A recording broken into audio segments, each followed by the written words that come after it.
Welcome back, YouTube. Nick here. Today I'm going to show you how to change a riding mower battery in under 2 minutes. So let's jump in. First, we need to make sure that you need a battery. If you go to start the machine and it sounds like this, makes no sound at all, or the battery light is on, then it is dead. First, try to recharge it at home or take it to get tested. If those don't work, you're going to need to replace it, so let's start. You can find the battery under the seat.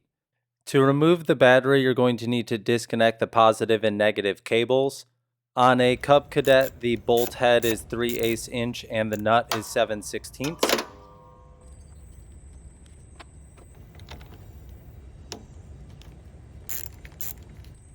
When you remove the bolts, if your cables are corroded, clean them with a wire brush or Scotch-Brite.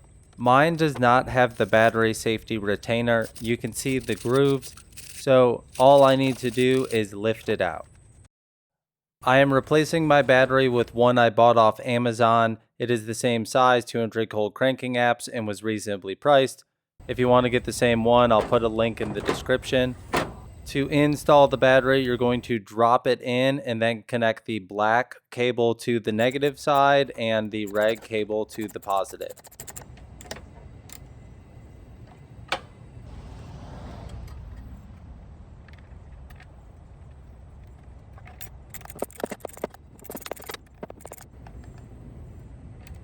Once you have these hooked up, your mower should start again without any issue.